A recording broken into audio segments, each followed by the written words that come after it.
Let us give God thanks for His goodness and His mercy. I'm coming from 1 Kings 18.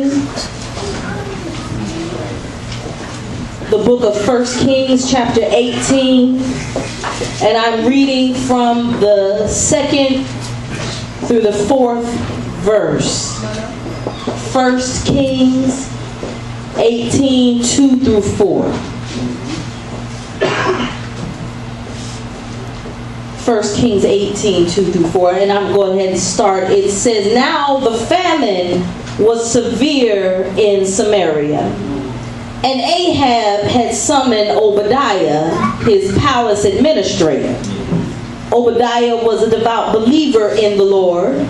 While Jezebel was killing off the Lord's prophets, Obadiah had taken 100 prophets and hidden them in 2 caves, 50 in each, and had supplied them with food and water."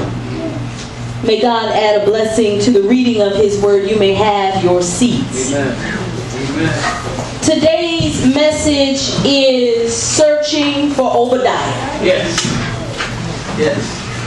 As I was in prayer and study this week, I came across this tidbit in Scripture. And the story begins during the reign of the Israelite king, Ahab. Ahab was married to a woman named Jezebel. And Jezebel hated the prophets of God. In fact, she hated anything that had to do with God. All right. Though she was married to an Israelite king, she herself was not an Israelite.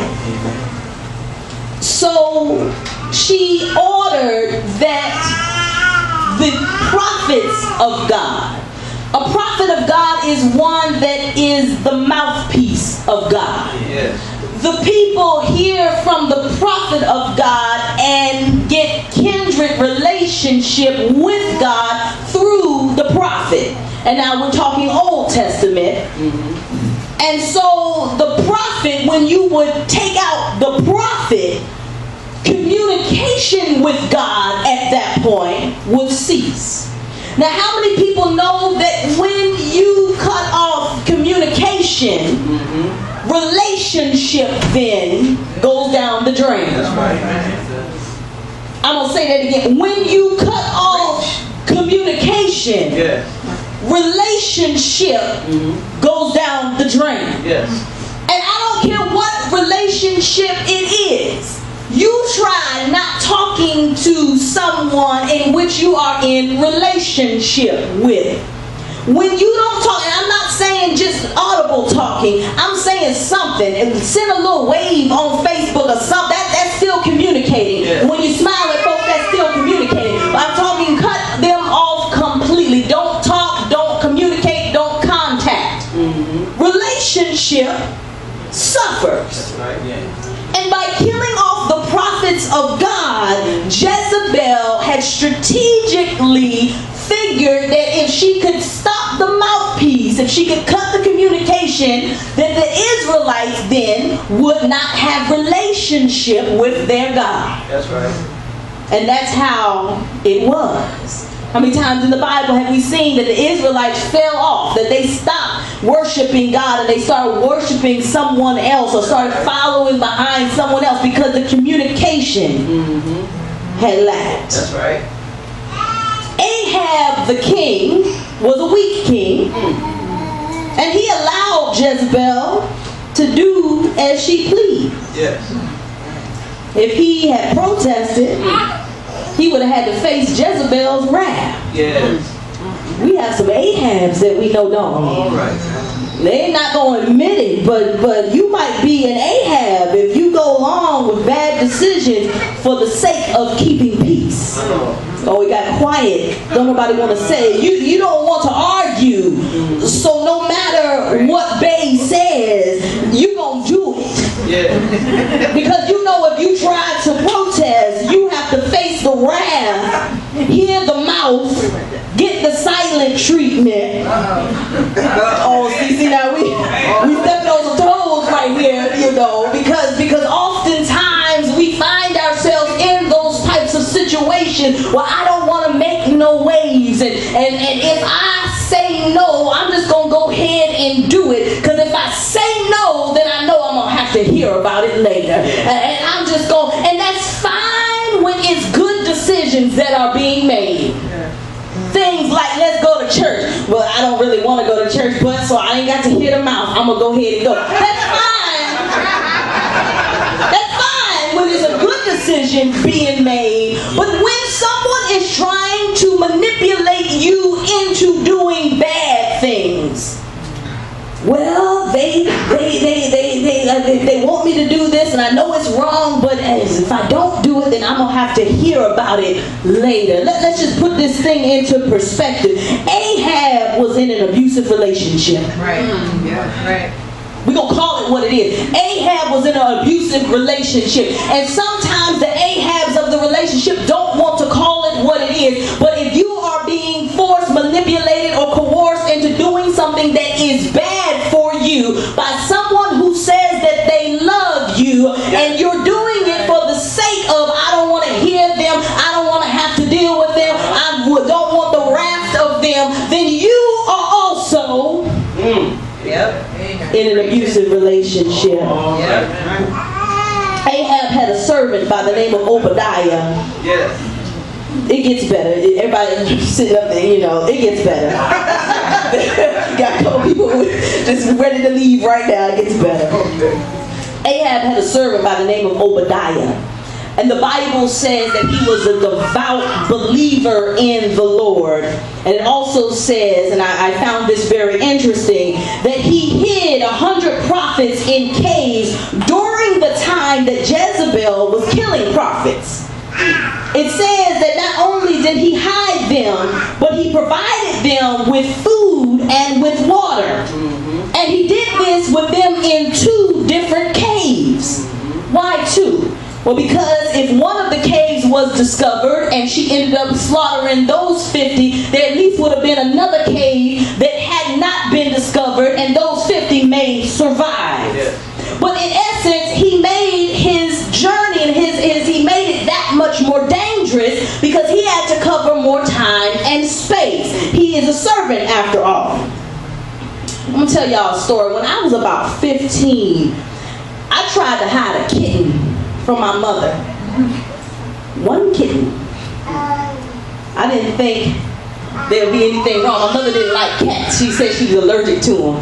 But I didn't believe that because how did I hide a kitten in the house and you ain't seen each one? So I got a kitten. She didn't like them. That was really what it was. She was afraid of them. And so I got a kitten. I'm about 15 years old, and I took this kitten and I said, well, I'm going to hide it in my room. Because she barely goes in there. She doesn't really go in my room. And so I'm going to hide the kitten in my room. And I put the kitten in there, and I put this litter box. I bought a litter box and everything, and I put that in there. And you know, cats are not like dogs. They're very clean. And so as long as you keep the litter clean, you're not going to have to deal with any smell. They're not going to scratch at the door to try to go outside or anything like that. Cats are pretty much, they're self-sufficient. You know, as long as you give them their food and their water and you give them some attention, they're fine. So I said, I'm gonna hide this kitten. I think that lasted maybe a weekend. Obadiah kept these prophets hidden for a very, very, very long time. It wasn't just a couple of days. It was a very long time Obadiah kept these prophets hidden in these 2 caves. I'm giving man props because I couldn't hide a kitten for 2 days. And so I have mad respect for Obadiah. Because not only did he hide these men, but he also fed them. You know what got me caught with that kitten? It wasn't the sound of the kitten. My mother never heard the kitten. I never had a problem. I kept my little radio on. So if the kitten made noise, it was drowned out by the sound of the radio, which was nothing odd because I love music and I always had music going. So that wasn't a problem. It wasn't the smell of the kitten. My mother never smelled the litter box. There was never any smell coming from my room. Kept it completely clean because I knew that if there was an odd smell, then she would come in and then there would be something that I would have to deal with. She never heard, she never smelled, she never saw the kitten. The kitten never got out. I made sure that every time I left the room, you know, I did a little backward thing. I pick it up, close the door, throw it back back in and close the door behind me. You know how you do. She never saw the kid. You know what got me in trouble? Feeding it. My Lord. That's how I got in trouble. That's how I got caught. Feeding it. Because my mother caught wind of the fact that I'm going up and down the stairs with water, and I have something in my hand in a bag that she doesn't know what it is, and I go up with it, and then I come down with the bag, the little kitten can, the little cat can, and because I'm disposing of the garbage, I'm taking the garbage out, and I ain't never took no garbage out. I'm all the way outside. I'm not just throwing it in the kitchen sink. I'm all the way outside somewhere taking garbage out, and my mom said, "Hold on a minute." Yes. After about 2 days of this, hold on a minute. What are you doing in your room? Huh? You know, that shows that answer that you give. Huh? What are you hiding something in your room? What are you doing now? I believe my mom thought I was making a bomb, you know, so she storms up the stairs. I need to come in here and see what you're doing. No, you don't want to do that. You don't want to do that. She opens the door. I think she's going to break out, you know. She opens the door and here's this little kitten, and it comes out, you know, get this thing out my house, you know. So I got in trouble. And so I'm wondering when I'm reading this story, how in the world did Obadiah, a servant, manage to feed and give water to 100 men in caves? That meant that he literally was putting his life on the line. The worst that would have happened to me, the worst that did happen to me when my mother found that kitten. You know, I'm 15, so wasn't, you know, she don't spank you by the time you're 15. Some of y'all might still got spanked, but my mom stopped. But by the time I'm 15, my mom's like, "Now, Candy, now you know I'm allergic to these things." You know, so it's wrapping around her leg at this point. I'm like, your leg ain't broke out here. Anyway, you know I'm allergic to these things. All of a sudden now she itching. And you done had it in my house. You need to get rid of it immediately. Find it a home and get it out my house right now. I'm very disappointed in you. Yes. That's the worst that happened. You know, I can't remember. I might have gotten a little punishment. You know, don't you watch no TV or whatever. You know, that's the worst. But when you are in biblical days and when you disobey the king, and especially when you disobey the king from doing what the queen said that she is supposed to be doing, which is killing the prophets, don't you know that the punishment would have been not just the 100 prophets would have been killed, but you would have been killed as well. Yeah. That meant Obadiah was putting more than just his reputation on the line. He was putting his neck on the line. And God is searching for the Obadiahs of this day. Obadiah means worshiper of Yahweh. And because he was a true worshiper, he could tune into the spirit that rested on those prophets. And there was something about the anointing on those prophets that Obadiah was willing to risk his neck to preserve it. And you have to understand that when you have an anointing on you, that there is going to be a Jezebel in your life, because the anointing attracts the Jezebel, but also the anointing will attract the Obadiah. And instead of you focusing on the Jezebel, you got to look out for your Obadiah, because when the enemy has come to attack you, and believe me, if you have an anointing, the enemy will. You must not focus on that which is trying to harm you, but look around for that which is trying to help. Yes. Amen. Yes. Ain't nobody ever been attacked, I see, but maybe I'm just speaking for myself. But you can't focus on Jezebel so hard that you are willing to neglect Obadiah. Right. And Obadiah said, if they kill you, then they're going to have to kill me too. I'm willing to put my neck on the line for you. Obadiah was close to the king, and he lived in the palace. He most likely would have seen Jezebel on a frequent basis. But his loyalty and his alignment were not to Jezebel. Yes. His loyalty was to God, and he showed it in his actions. And God is searching for his Obadiahs. Yes. who are in the world but not of the world.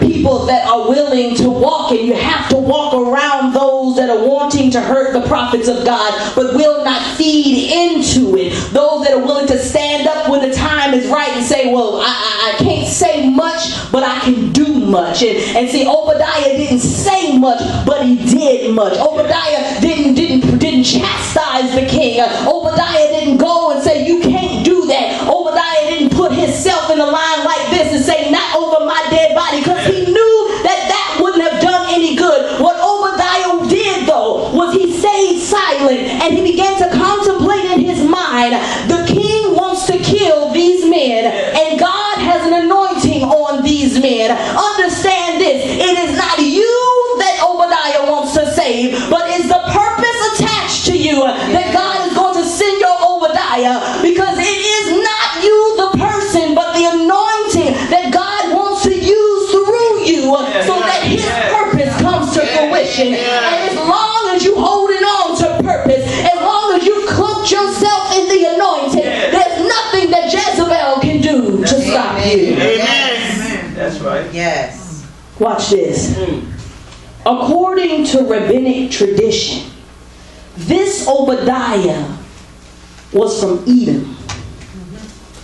He converted to Judaism.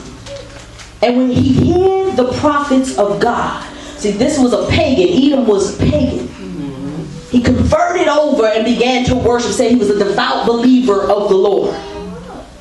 And when he heard the 100 prophets of God, God blessed him by making him a prophet as well. He gave him the gift of prophecy. And the book of Obadiah is said to have been written by this man right here. God is searching for Obadiah. Yes. Obadiah's character qualified him. What do I mean by that? It wasn't his nationality, because his nationality disqualified him. His gifting didn't qualify him, because he didn't have a gifting at the time. God had to give him a gifting. It was when God saw that Obadiah had courage. It's when God saw that Obadiah had morals. It is when God saw that he was loyal. And God has not searching for those with an Obadiah character. He's looking for people who are courageous. He is looking for people who are loyal. He is looking for people who have moral standards, who are led by a moral compass. And when God sees that character in you, no matter if you have been given an anointing or not, God can and sometimes will, as in the case of Obadiah, place an anointing and a mantle upon you to do his will. But it starts with character. I always say I can't stand a coward. To me, a coward is worse than a liar. A coward to me is the worst, the worst, the worst. And here's why. A coward will become a liar to save his own skin. A coward would sell out his own mama to save himself. A coward is someone who you cannot trust. And so all the other characteristics, see, somebody who is a liar can all of a sudden become convicted from lying and no longer lie. Sometimes they may tell the truth. A coward is a coward is a coward always. If cowardice is in you, cowardice is there. And that cowardice will cause you to do things that are outside of the character of somebody that I want to align myself with. That's right. See, some people have sold us out, not because they're evil, not because they're vindictive, simply because they're cowards. Yes. See, and sometimes we're mad at people. I can't believe that she did that to me. I've been nothing but a good friend to her, and we're angry over it. But what it was she was a coward to begin with, and so we got to take some of that responsibility, and we got to go ahead and chastise ourselves. Why in the world did I align myself with a coward? Right. Well, let me just speak on it for a second, because we're just going to tell the truth today. But some of us have a savior mentality. And because we don't have cowardice in us,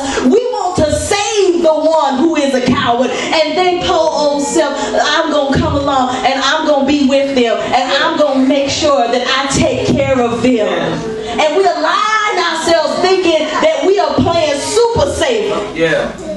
When really the only savior is God. That's right. Don't you align yourself with no coward. Right. Don't you align I'm warning you today, don't ride. If you have a coward in your midst, don't you tell them nothing that you don't want out. Right. If you have a coward in your midst, don't you get too close. Don't you put your life in their hands. Because a coward can't be trusted with your life. A coward can't be trusted with your bank card. A coward can't be trusted with nothing. Right. Because a coward will sell you out. That's right. To save their skin. See, these are the things that Obadiah was not. Obadiah was courageous. And when God saw that courage rise up in him, when God saw Obadiah say, I don't care if I die to defend the anointing of the people of God. Yes. When God saw that rise up, God placed an anointing on Obadiah. Yes, yes. He's looking for Obadiah today. How many Obadiahs do I have in here? Yes. Oh, I see one hand went straight up. How many Obadiahs do I have in here today? Yeah. We can't be Ahab up in here today. And I declare Obadiah's spirit overtake every Ahab spirit that's in this room. I am not an Ahab. I am an Obadiah. Yes. Come on. I know we ain't got no Jezebels in here. I know we ain't got nobody that wants to kill God's people. But I want you to know that if you are a prophet of God, and what I mean by that is if God has anointed you, God has placed his mantle upon you, I want you to know this today, that God has sent you an Obadiah. You just got to find them. And sometimes it's in the most unlikely places. Sometimes it is the most unlikely of all people. But it is someone that is willing to put themselves and align themselves with you so that the promise and the purpose that you have does not go down the drain. God does not want to see his purpose diminish, but he wants his purpose to rise up. And that purpose in you, God has sent someone to help preserve it. Yes. And it's just up to you to say, that's my purpose. That's my Obadiah right there. Amen. That's my Obadiah right there. Amen. And your Obadiah will show themselves to you. And it's normally going to come during the time when Jezebel is trying to kill you. Yeah. Keep your eyes out for your Obadiah. And an opportunity for you to be Obadiah for somebody else. Yeah. Because this is not a one-sided thing. It is an opportunity for you also to be someone else's Obadiah. Because God will put you in a position. If you don't have fear in your heart, God will put you in a position to help save somebody else. Yes. Keep your eyes open. Because God's searching for Obadiah. Amen? Amen. Amen.